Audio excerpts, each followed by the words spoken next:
자, 이 정치판이 요즘 어떻게 변하고 있나 이걸 좀 아셔야 돼요. 자, 왜 알아야 되냐? 자, 이 여당의 지지율에 따라 이 정책의 변화가 있을 수가 있으니까. 자, 최근의 변화는 문재인 대통령의 지지율이 40%. 요게 이제 보통 말하는 그 콘크리트 지지층이에요. 40%가 붕괴되면 안 되는 거예요. 근데 이게 붕괴가 됐어요. 한 39%인가 1% 정도가 붕괴가 됐다는 거죠. 그러니까 콘크리트 지지층이 좀 붕괴가 되고 있다는 거예요. 자, 근데 이 급락의 원인이 바로 이제 부동산이죠. 이 부동산의 부정적 평가가 한 30몇 프로 늘었다고 그래요. 한 33%인가 5%인가. 자, 그리고 성추행, 그 부산시장, 서울시장, 광역시장이죠. 자, 그런 성추행, 그리고 그 외교관의 어떤 성추행, 대책이 안 나오잖아요. 부산시장도 대책이 안 나오고, 그리고 박원순 시장도 성추행으로 안타깝게 돌아가셨지만 거기에 대해서 또 시장으로 또 치르면서 거기에 대해 국민적인 반발이 있었고, 자, 거기에 대해서 또 어떤 그 조사도 없고, 그러니까 30대 여성층이 그 지지를 철회했다고 그래요. 많이 철회했다. 30대에서 하락했는데 17% 하락을 했다고 그래요. 자, 그러니까 수도권, 호남권, 진보층이 골고루 다 하락을 했다는 거예요. 자, 이것은 뭐냐면 결국은 문재인 정부에 원했던 정책이 있는데, 자, 그것에 만족을 못했다라는 거예요. 그냥 부동산 가격만 폭증시켰다는 거예요. 자, 그러니까 그 지지를 철회하는 바람에 요즘 여당의 지지율이 야당한테 밀리게 됐다. 자, 그렇게 됐다는 거죠. 자, 그리고 이제 이 30대들이 다 실망했던 건 뭐냐면, 30대는 지금 다 무주택자가 많잖아요. 초년생들이니까. 자, 이 사람들이 이제 사실 분양가도 많이 올랐고, 그 다음에 청약의 기회도 없고, 뭐 가점이 낮으니까. 자, 그리고 대출도 안 돼요. 대출도 LTV 규제로. 자, 제가 항상 전에도 얘기했지만, 이 무주택자한테는 LTV 규제하는 것은 불공평하다고 저는 봐요. 그 사람들이 대출을 이용해서 이 분양가가 지금 많이 올랐잖아요. 그죠? 그러니까 그 LTV 규제를 풀어줘서 그 자기들이 원하는 곳에 진입을 해야죠. 뭐 예를 들어서 9억 이상은 뭐 20%인가 뭐 또 그 안 되고, 15억 이상은 또 대출이 안 되고, 9억, 사실 요즘 아파트 서울에서 9억이면 평균 가격도 안 돼요. 자, 요즘 평균 가격이 10억이에요. 10억. 근데 9억 이상이면 또 LTV가 또 규제되고, 이거 안 된다는 거예요. 이거 안 된다. 이거 빨리 이런 게 바로 30대 사다리를 다 걷어버리는 거예요. 이 30대가 되면은, 지금 30대, 예를 들어 30대면, 예를 들어 어떤 좋은 직장만 다니면, 맞벌이면은 충분히 집을 살 수 있는 능력이 되거든요. 뭐 굳이 좋은 직장이 아니더라도, 어떤 뭐 중소기업에 다니거나 뭐 공공기관에 다니는 30대 맞벌이 하니까, 자, 그러면 그 사람들이 소득이 꽤 되는데, 자, 그런 사람들이 예를 들어서 마용성의 분양을 받아야 되는데, 저 마용성은 9억이 넘잖아요. 자, 그러면 대출이 LTV 규제가 되면 또 못 받잖아요. 그러니까 안 된다. 그리고 갭 투자도 못 하게 하고, 자, 다 걷어갔다는 거예요. 최소한 무주택자가 집을 사는 것은 막으면 안 된다. 자, 그러니까 30대가 열받아가지고 다 철회하는 거예요. 이거 글쎄요. 이거 지금 더불어민주당 사람들은 이걸 왜 모르는지 모르겠어요. 자기들 지지층은 뭐랄까요, 다 그 케어를 해야 되는 거 아닌가요? 이거 그 더불어민주당의 그 정책을 위반하시는 분들은 이거 참고하셔야 돼요. 최소한 무주택자 30대 또는 교체 매매로 집을 마련하시는 분들을 위해서는 그 충분한 뭐랄까요, 그 사다리를 만들어 줘야 돼요. 마용성에 진입할 수 있는 사다리, 서울 역세권에 진입할 수 있는 사다리, 그리고 강남으로 진입할 수 있는 사다리. 그리고 생각을 해보세요. 제가 항상 얘기하지만 15억 이상은 대출이 안 된다. 그러면 그 기본적인 종잣돈이 없는 사람들은 어떻게 집을 사라는 얘기예요. 그 중도금을 어떻게 마련해요? 그건 말이 안 되는 거. 강남은 진입도 하지 말란 얘기잖아요. 앞으로 강남에 진입할 수 있는 능력 있는 사람도 못 진입을 한다. 흑수저가 금수저로 가는 사다리를 그냥 없애버리는 거예요. 그러면 안 된다. 그러면 금수저밖에 못 사는 거예요. 그 강남에서 살던 부모의 그 자본력으로 사든지 아니면 증여를 받아 살든지, 자, 그러한 부의 대물림이 이어진다. 그래서 30대가 지금 열 받는 거예요. 나 같아도 열 받겠어요. 그리고 이제 이 얘기는 좀 다른 얘기인데, 뭐 이제 돈이 있어도, 내가 30억을 가지고 있어도 이제 강남에 들어가 살 수가 없어요. 종부세 내라, 뭐 재산세 내라, 1년에 뭐 1,000만 원씩 내라고 뭐 어떻게 살겠어요. 뭐 수입이 한정되어 있는데. 자, 그런 문제가 크다. 자, 크다. 너무나, 뭐랄까요. 이 사회가 유지했던 그 어떤 제도와 시스템이 급격하게 변하다 보니까 우리의 삶이 우리가 거기에 쫓아가지 못하고 있다는 거예요. 자, 그런 게 지지율 하락으로 나타났다고 보시면 돼요. 자, 어쨌든 이렇게 지지율의 등락에 따라 앞으로 그 정책의 변화가 예상되는 거예요. 자, 예를 들어서 정부가 이 집값을 8말 9초에 의해서 정말 이렇게 집값을 잡았어요. 내년에도 잡고, 자, 잡았다. 하락이 됐다. 집값이 하락을 하면 지지율이 반등이 된다. 정부는 그렇게 믿고 있는 거예요. 자, 그리고 그러한 그 집값의 폭등의 원인에는 투기 세력, 다주택자들이 문제가 있다. 자, 그래서 그런 사람들을 이 시장에 진입 못하게 뭐 취득세, 보유세 다 올렸고 부동산 세법 만들었고 그것도 조금 미진하다. 그것도 좀 미진하니까 부동산 감독원이라는 것을 만들어서 대못을 박으려고 하는 거예요. 정부의 그 로드맵, 집값 잡기 로드맵, 그리고 지지율 반등 로드맵은 그런 것이다. 자, 그런데 만약에 집값은 잡았어. 집값은 잡았는데 지지율이 반등이 안 되면 어떡하냐 이거예요. 자, 이러면 또 부동산 정책의 변화가 올 수 있죠. 집값은 잡았는데 지지율이 반등이 안 된다. 자, 그런데 예를 들어 또 집값이 폭등을 한다. 그런데 당연히 지지율이 안 오르겠죠? 그러면 또 강경한 정책이 더 나올 수 있다라는 거예요. 자, 어쨌든 그러한 그 함수 관계, 지지율과 부동산 정책은 밀접한 함수 관계를 갖고 지금 움직이고 있다는 거예요. 가장 최악의 시나리오는 집값은 잡았는데 지지율이 반등이 안 나올 때, 이게 사실은 여당으로서는 가장 골치 아픈 시나리오인 거예요. 자, 그러니까 앞으로 이런 관점에서 앞으로 보면 또 재미있어요. 재미가 있다. 자, 이러한 지지율에 따라 이 콘크리트 지지층이 깨지니까 대선 지지율도 깨지고 있어요. 자, 그동안 그 1등 후보가 여대낙인가요? 여당의 대세는 뭐 이낙연이다. 그런 말이 있었잖아요. 자, 그런데 요즘 바뀌었어요. 그 이재명 경기도지사하고 바뀌었어요. 그러니까 그 문 대통령의 그 지지 세력들이 균열이 되고 있다는 거예요. 자, 그런 정도로 지금 세상의 판도가 바뀌고 있다. 민심은 부글부글 끓고 있는데 대통령 집값은 상승세가 진정되고 있다. 이게 또 이런 발언이 논란이 돼가지고 야당의 집중적인 공격도 받았고 현실 인식에 논란이 있다. 자, 그래서 이제 또 그 여러 가지 말들이 많았다는 거예요. 지금의 정부는 집값의 안정에 목숨을 걸고 있다는 거예요. 목숨을 걸고 있다. 자, 그러니까 여기서 어떤 헛한 소리도 못 한다는 거예요.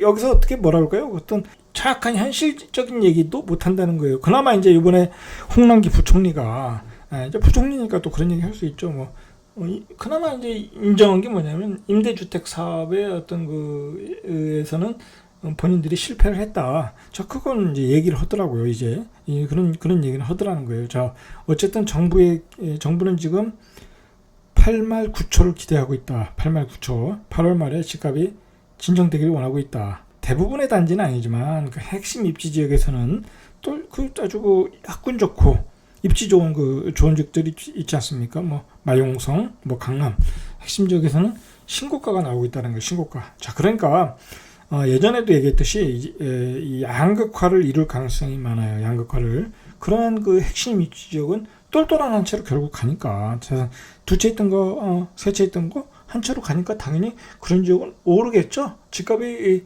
제가 보기엔 떨어지지 않을 것 같아요. 그런데 예를 들어서 그냥 B급 지역, C급 지역, 뭐 평범한 지역들은 집값이 안정할 가능성이 높다. 저는 그렇게 봐요. 뭐 정부가 이제 그렇게 생각하고 정부도 그렇게 생각할 거예요. 그러니까 평균적으로 보면 집값은 수치가 안정적으로 나올 수밖에 없어요. 그러니까 정부도 이렇게 자신 있게 이야기하는 거예요. 자, 그런데 문제는 그런 평균적인 시세와 인기 지역에 다르게 나올 때 어떤 지지율에 어떤 영향을 어떻게 줄 것인가. 자, 그런 문제가 좀 있는 거죠. 자, 그러면 정부의 정책의 기조는 어떻게 될까요? 지지율이 이렇게 하락을 했는데 정부의 어떤 그 반응이 어떨까요? 자, 한번 정부의 스탠스를 우리가 한번 보죠. 자, 제목은 이제 그래도 갈 길은 간다. 이제 이렇게 정했습니다. 자, 정부가 딱 첫 번째 이러한 지지율 하락이 나왔을 때 첫 번째 나온 그 이벤트가 뭐냐면 차관급 인사를 했어요. 이제 청와대 수석 보조하는 사람들 같아요. 청와대 수석은 이제 장관급이라고 그러더라고요. 그러니까 그 밑에 비서진, 보좌 비서진이겠죠. 자, 그분들 인사 9명을 했는데, 뭐 우연인지 몰라도 9명이 다 1주택자예요. 자, 그러니까 뭐냐면, 아예 이 주택자는 뽑지도 않았다는 거예요. 이제, 우리 그 정부 관료로서 일하시는 분들, 이제 행정고시 합격해가지고, 그런 쪽에서 출세를 하시려고 하시는 분들은, 관직에서 출세를 하시려는 분들은 집을 2채 가지면 안 돼요. 이 지금 여당에서는. 자, 그래서 서류 전형에서 이제 2채 가진 사람들은 다 탈락을 시키고 1주택자를 했다고 그래요. 자, 이런 게 뭐냐면 이제 정책 기조를 더 강화하겠다는 의지로 보면 돼요. 자, 그래서 이제 청와대에서 이런 말을 한 것 같아요. 청와대 인사의 뉴 노멀 시대다. 자, 그러니까 정책 기조는 바꿀 생각이 전혀 없다. 자, 그렇게 보시면 돼요. 자, 그리고 청와대에서 청와대와 지금 여당의 기대는 그 사람들이 왜 그 국민들의 반발과 야당의 반발, 자, 그런 걸 가지면서 그 임대차 보호 3법을 밀어붙였겠어요. 자, 그 밀어붙인 이유는 자신의 정책을 거기다가 실현을 하고 자기들의 지지층들에게 인정을 받고, 자, 그러려고 한 건데, 자, 그런 이제 그 중간에 어떤 부작용이 나타나는 바람에 지금 지지율이 떨어졌으니까 정책의 영향이 나타나서 집값이 하락을 하면 지지율이 올라간다. 자, 이제 그렇게 기대를 하고 있다는 거죠. 자, 문제는 이게 안 나타나면 어떡하냐, 안 나타나면. 자, 이게 문제죠. 자, 그 얘기는 나중에 하고. 자, 이제 정부도, 이 여당도 알고 있어요. 이 자기들이 갔던 부동산 대책, 22개의 대책이 나오면 집값이 상승한다는 걸 알고 있어요. 이 통제 경제를 하면 집값은 상승한다는 걸 본인들도 알고 있어요. 자, 그걸 알고 있으니까 더욱더 강한 정책을 내는 거예요. 아예 거래를 못하게 만드는 거예요. 거래를. 그리고 집을 보유하게 못하게 만드는 거예요. 자, 근데 이 양반들이 뭘 실수했냐면 그 2가지는 맞아요. 근데 마지막에 하나, 그 중과세한 거, 거기서 풀어줘야 되는데, 물건을 풀어주면 집값은 하락을 하는데 그거를 안 하는 거예요. 그걸 못 하는 거죠. 왜냐면 중과세 규정을 또 풀어주면 그 사람들한테 특혜를 주는 거 아니냐. 자, 그런 또 딜레마가 있는 것 같아요. 그게 마지막에 정부가 해야 될 일인데, 그걸 또 못하더라고요. 제가 항상 그 얘기하잖아요. 그것까지 하면 어떻게 보면 정부의 그 생각대로 집값은 하락을 할 수 있는데 시장에 매물이 나와서, 자, 그걸 못하고 있다라는 거예요. 자, 그러니까 이 규제가 들어가면 상승한다는 걸 정부도 알다 보니까 계속 강력한 법을 만드는 거예요. 자, 그래서 투자의 뿌리를 자르겠다는 거예요. 투자의 뿌리. 자, 오죽하면 그것도 못 믿으니까 투자하는 인간들, 그 적폐 세력을 골라내기 위해서 부동산 감독원까지 만든다는 거 아니에요. 그 공무원 한 1000명 내지 2000명을 뽑아가지고, 자, 그 돈도 어마어마하겠죠. 그 돈도 일자리는 창출되겠지만, 자, 어쨌든 그 경제 정책 라인은 그대로예요. 그 핵심 정책. 자, 우리 대한민국 정책의 라인에 다 이 네 사람이에요. 이 네 사람. 김상조 정책실장, 이호승 경제수석, 그리고 김현미 국토부 장관, 자, 홍 부총리. 자, 이렇게 4명이 그대로 있다는 거예요. 이 라인은 안 바꾼다. 그대로 가겠다는 거예요. 자, 근데 어떤 지지율은 엄중하게 받아들이겠다. 그러나 정책의 일관성을 가지고 긴 호흡으로 가겠다. 더불어민주당 대변인이 한 얘기예요, 이게. 자, 그래서 정부가 생각하는 건 뭐냐면, 이제 홍 부총리가 얘기했죠. 어떤 인식을 하고 있다는 거예요. 이 법이 나왔으니까 더 이상 투자하면 안 돼. 집값은 안 올라갈 거야. 자, 그런 인지를 하고 있다. 그 패닉 반응을 했던 30대들이 하고 있다. 자, 그것은 이제 거래량으로 나타나고 있지 않느냐. 이제 그런 얘기를 하는 것 같아요. 그리고 이제 심리적 효과를 줬다. 심리적으로 이제 쿨다운 시켰다는 거죠. 쿨다운. 그리고 이제 두 번째로 중과세 효과가 곧 나타날 것이다. 법이 통과됐으니까. 자, 그리고 이제 실제로 이런 중과세 효과가 어디서 나타나냐면 지금 지방에서 이제 법인들 매물이 쏟아지고 있어요. 뭐 분양권이라든지, 예를 들어서 뭐 창원, 뭐 김해, 뭐 그런 데서 이제 분양권 많이 샀죠. 법인 세력들이. 자, 그래가지고 뭐 대출이 안 나오니까 막 던지고 있는 거예요. 그러니까 입주율이 떨어지고 있다고 그래요. 자, 그런데 이제 가격도 안정이 되고 중과세 효과가 분명히 나타나고 있어요. 근데 중요한 건 이제 서울 수도권에서 나타나야 되잖아요. 근데 여기는 전월세 가격이 세잖아요. 전월세 가격이 세다 보니까 전세가 분양가가 전세 가격이 분양가를 오버해버리니까 그냥 전세를 놓는다는 거죠. 이제 그런 부분에서 이제 정부가 기대하는 것은 중과세가 있지 않냐. 자, 이제 그런 거를 이제 밀어붙이는 거죠. 근데 이 중과세 효과는 나타나긴 나타날 것이다. 자, 그런데 조금 시간이 걸리겠죠. 왜냐면 뭐 자신들이 버틸 수 있으면 버틴 한도까지 버티니까 서서히 나타날 것이다. 자, 그래서 이제 집값 하락을 기대하고 있다는 거예요. 자, 근데 항상 이 D가 문제. 이 막상 이 중과세 효과가 나와가지고 집을 팔아야 되는데 양도세가 너무 많이 나오네. 양도세가. 그러면 또 집을 안 팔아요. 10채 가진 사람도 집을 안 팔아요. 그냥 버티기로 가는 거예요. 뭐 그 중에 한 채는 팔 수 있겠죠. 세금을 내야 되니까. 자, 그만큼 이 중과세 효과는 크지만 이 양도세 중과세는 매물, 시장의 매물로 나오는데 장애물이 되고 있다는 거예요. 장애물. 그걸 풀어줘야 되는 거예요. 그걸 풀어줘야 시장이 제대로 돌아간다. 매물이 시장에 없으면 사고 싶은 사람이 살 수가 없는 거예요. 그리고 임대차 보호 3법을 했기 때문에 이제 임대 낀 물건은 거래가 안 돼요. 그러니까 거래가 되는 물건은 실수요자들 물건이나 임대차 기간이 끝난 물건만 거래가 되는 거예요. 그러니까 시장에 매물이 없으면 어떻게 되겠어요? 가격이 올라간다. 그러니까 정부는 지금 빨리 시장에 매물이 많이 나올 수 있는 그 현실적인 공급안을 만들어줘야 돼요. 어디 뭐 100가구, 200가구 유유부지에 뭐 자동차 검사소에 그렇게 짓는 게 중요한 게 아니다. 그렇게 중요한 게 아니라 당장 시장에 나올 수 있는 매물을 내놓으라는 거예요. 매물을 나오게끔 정부의 규제가 좀 풀어져야 된다. 제가 답답해서 말씀드리는 거예요. 이러한 그 정부가 저는 그래요. 야당이든 여당이든 그 정권을 잡은 당들은 전 다 잘 되길 바라요. 그래야 국민이 잘 살 수 있는 거잖아요. 어떤 정권이 5년을 잡았는데 그 정권이 못하면 그 5년 동안 국민은 개피 보는 거예요. 그러니까 야당이든 여당이든 그 정권을 잡은 당은 잘해야 된다. 잘해야 국민이 잘 살 수 있으니까, 안정되게 잘 살 수 있으니까. 자, 그 잘하기 위해서는 그 정책의 어떤 유연성이 조금 있어야 된다. 그 유연성에 너무 그 정책의 어떤 이념과 그 신념이 잡혀가지고 하지 못하면은, 유연성을 갖지 못하면은 결국은 시장에 제대로 대응을 할 수가 없다. 자, 그게 바로 시장에 매물이 많이 나오게끔 하는 그런 유도하는 정책을 가져야 된다. 제가 이제 이 국토부의 그 직원들이나 청와대 수석, 뭐 차관급들 제 방송을 보시면 좀 꼭 반영을 했으면 좋겠어요.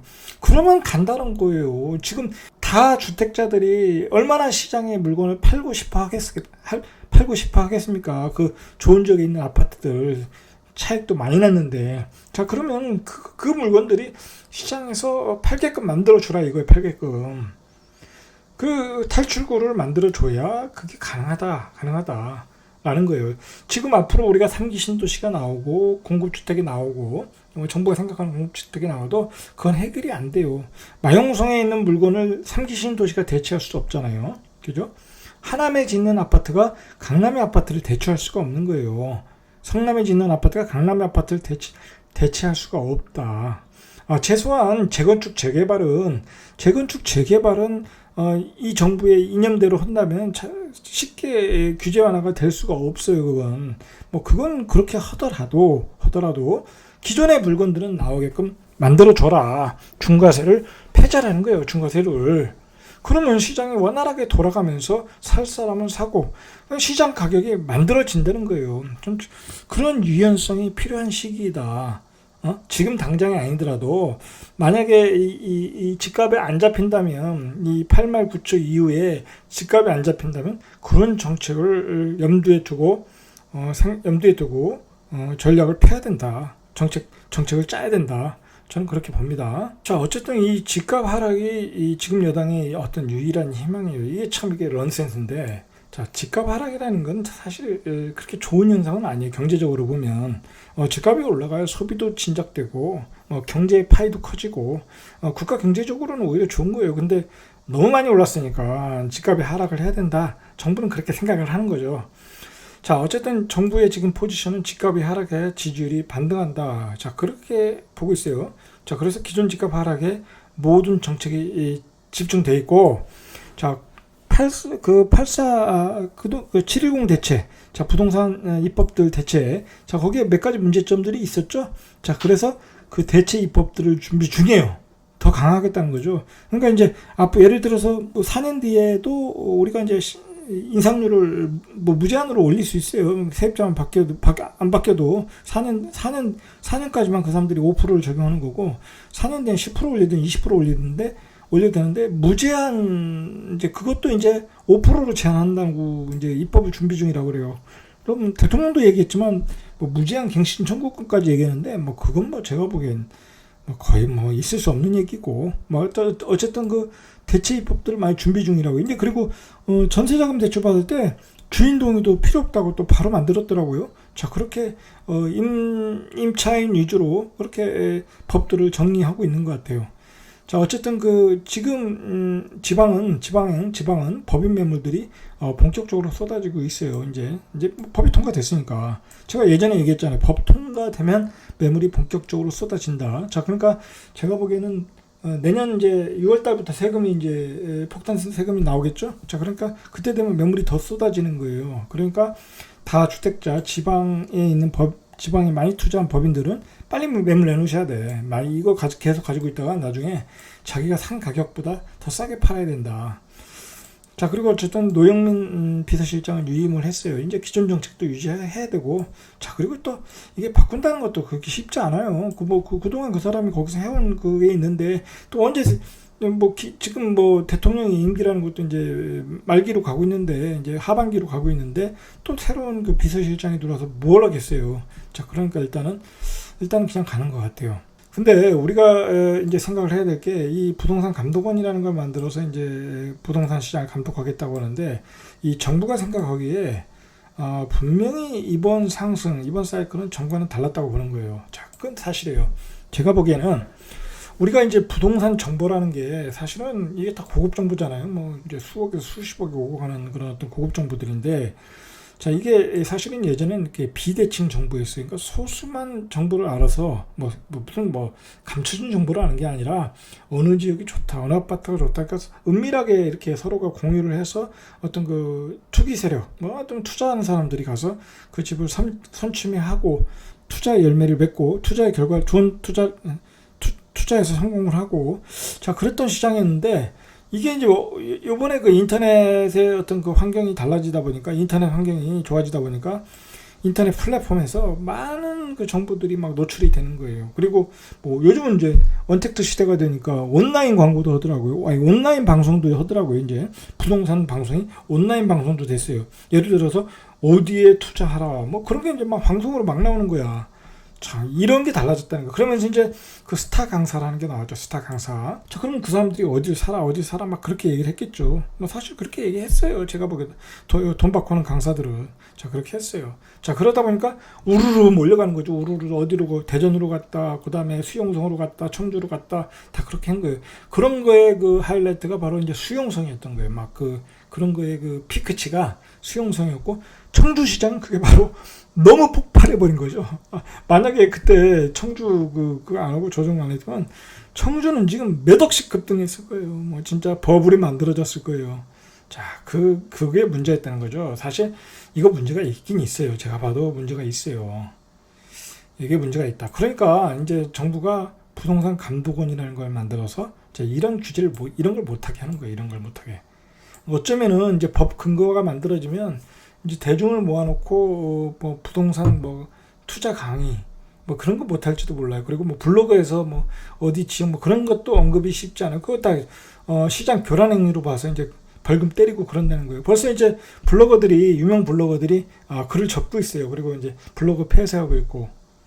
저 역시도 이제 그런 거 못해요. 이제 저 역시도 그런 거 못해요. 이제 자, 마찬가지로 이제 정보를 쉽게 접했던 시대가 이제 끝나가는 거예요. 이제 끝나간다. 자, 이제는 사실은 저희 같은 전문가 아니면 고수급들은 더 좋아요. 사실 이게 부동산에 관한 그런 정보가 너무 공유되면 이건 말 그대로 이게 뭐랄까요, 이 시장이 먹을 게 없어요. 먹을 게. 자, 그렇다는 거예요. 자, 앞으로 이렇게 바뀔 것이다. 이제 그렇게 생각을 하셔야 돼요. 자, 그래서 이제 앞으로 부동산 감독원으로 이제 이게 만들어지면 철저하게 관리를 할 것이다. 자, 그런데 이게 최근에 뉴스를 보니까 이 감독원을 할 것 같아요. 속도를 내고 있다고요. 속도를 내고 있다. 자, 어쨌든 이러한 정책으로 보면 이제 세법 정책 기조에 따라 집 투자, 아파트 시대는 저물어 가는 거예요. 일단 그렇게 봐야 돼요. 그리고 이제 사이클 자체가 너무 큰 상승 사이클을 가졌어요. 2006년도에 상승 사이클 한번 넘어왔고, 그 다음에 이번에 2013년도부터 2021년 7, 8년간의 커다란 상승 사이클이 왔다. 당분간은 이 사이클의 어떤 하강 국면으로 진입할 수밖에 없는 거예요. 이제 물론 이제 전체적인 평균치가 그렇고 좋은 지역은 뭐 따로 갈 수는 있어요. 그래서 이제 뭐 그 핵심 지역들이 있지 않습니까? 그 똘똘한 한 채. 자, 그런 지역은 뭐 그 가격을 유지하거나 아니면 조금 올라가거나 강보합 정도는 뛸 수 있다. 자, 그렇다는 거예요. 그런데 그 나머지 지역들은 이제 하락으로 갈 수밖에 없어요. 하락으로 갈 수밖에 없다. 사이클상도 그래요. 사이클상. 거기다 정부의 세법 정책 기조도 그렇고.